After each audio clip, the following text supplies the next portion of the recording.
রাজশাহীর বাঘা উপজেলা সদরে অবস্থিত বাঘা শাহী মসজিদ মুসলিম স্থাপত্যশিল্পের এক অনুপম নিদর্শন।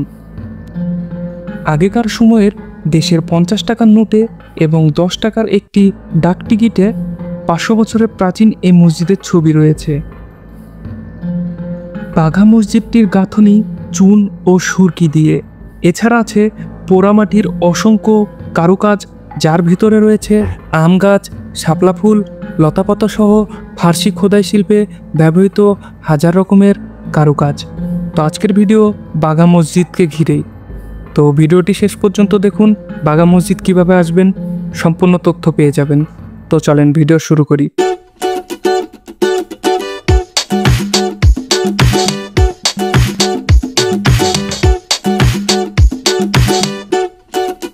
হুট করে আমরা প্ল্যান না করেই বাঘা মসজিদ দেখার উদ্দেশ্যে রওনা দিয়েছিলাম, আমি আর আমার ফ্রেন্ড। তো এই যে বাইকে করে যাচ্ছিলাম। তো আপনাদেরকে বলি, বাঘা মসজিদ দেখার জন্য আপনারা চাইলে ট্রেনেও আসতে পারবেন, বাসেও আসতে পারবেন।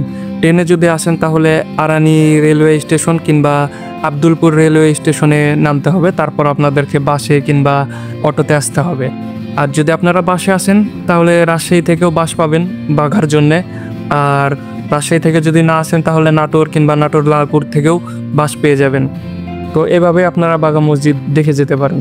তো চলেন আমরা এখন বাঘা মসজিদ দেখি এবং বাঘা মসজিদের ইতিহাস কি বলে এগুলো আপনাদেরকে তুলে ধরি। রাজশাহী থেকে বাঘা মসজিদের দূরত্ব হচ্ছে 44 কিলোমিটারের মতো। তো আমরা 44 কিলোমিটার অতিক্রম করে এখন আমরা বাঘা মসজিদের সামনে চলে এসেছি এবং এখন আমরা বাঘা মসজিদ দেখব। আগেকার সময়ে 50 টাকার নোটে 500 বছরের প্রাচীন স্থাপত্যের অন্যতম এই বাঘা শাহী মসজিদটি দেখা মিলত। মসজিদটি 1523-1524 সালে 930 হিজরিতে হুসেন শাহী বংশের প্রতিষ্ঠাতা আলাউদ্দিন শাহের পুত্র সুলতান নুসরাত শাহ নির্মাণ করেন।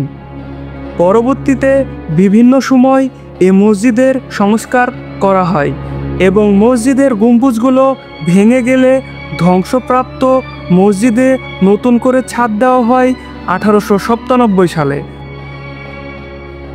মসজিদটি 256 বিঘা জমির উপর অবস্থিত। সমভূমি থেকে 8 থেকে 10 ফুট উঁচু করে মসজিদটি তৈরি করা হয়েছে। উত্তর পাশের ফটকের উপর স্তম্ভ ও কারুকাজ ধ্বংসপ্রাপ্ত হয়েছে। মসজিদটিতে 10টি গম্বুজ আছে আর ভিতরে রয়েছে 6টি স্তম্ভ। মসজিদটিতে 4টি মেহরাব রয়েছে যা অত্যন্ত কারুকার্য ও খচিত। দৈর্ঘ্য 75 ফুট, প্রস্থ 42 ফুট, উচ্চতা 24 ফুট 6 ইঞ্চি।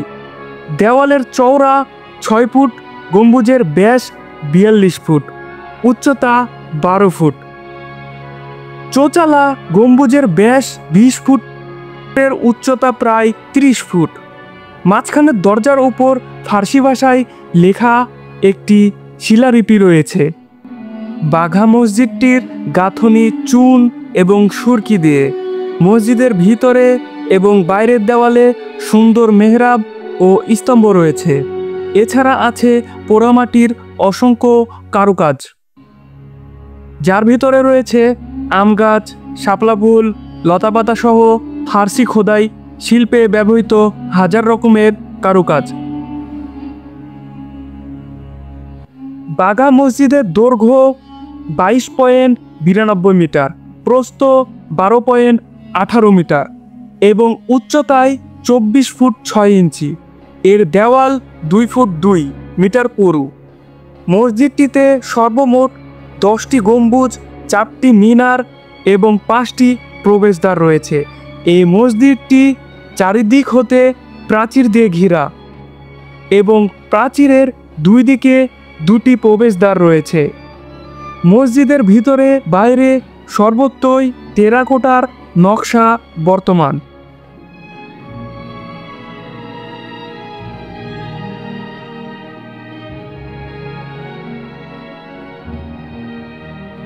মসজিদের পাশে অবস্থিত বিশাল দিঘিও একটি দর্শনীয় স্থান।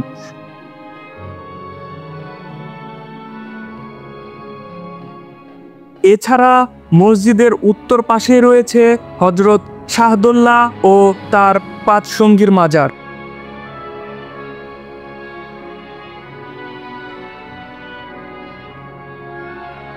বাংলার স্বাধীন সুলতান আলাউদ্দিন হুসাইন শাহ পুত্র নাসিরউদ্দিন নসরত শাহ জনকল্যাণের স্বার্থে মসজিদের সামনেই একটি দিঘা খনন করেন। শাহী মসজিদ সংলগ্ন এই দিঘাটি 72 বিঘা জমির উপর রয়েছে। এই দিঘির চারিপাশে রয়েছে সারিবদ্ধ নারিকেল গাছ। প্রতি বছর শীতের সময় এই দিঘিতে অসংখ্য অতিথি পাখি আগমন ঘটে। বর্তমানে দিঘিটির 4টি বাঁধানো পার নির্মাণ করা হয়েছে।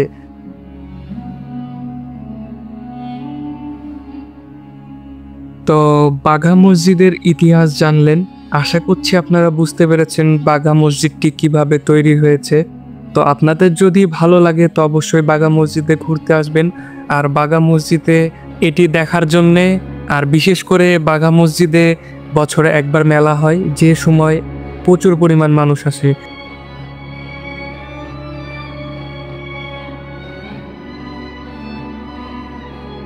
বাঘা মসজিদকে বিদায় জানিয়ে সেখানকার ঘটি গরম খেয়ে বাহিরে চলে আসি, এবং বাহিরে আসার পর সেখানে জিলাপি পাওয়া যায়, যেটার টেস্ট একটু ভালো লাগে, বিশেষ করে চিনি চিনি লাগে। তো এই জিলাপিটা খাই আর সাথে একটা মোংলাই খাই, দিয়ে তারপর আবার বাড়ির উদ্দেশ্যে রওনা দিই। আজকের ভিডিও এ পর্যন্তই। ভিডিও যদি ভালো লেগে থাকে তাহলে সাবস্ক্রাইব করে সঙ্গেই থাকুন এবং পরবর্তী ভিডিওর অপেক্ষায় থাকুন। ধন্যবাদ।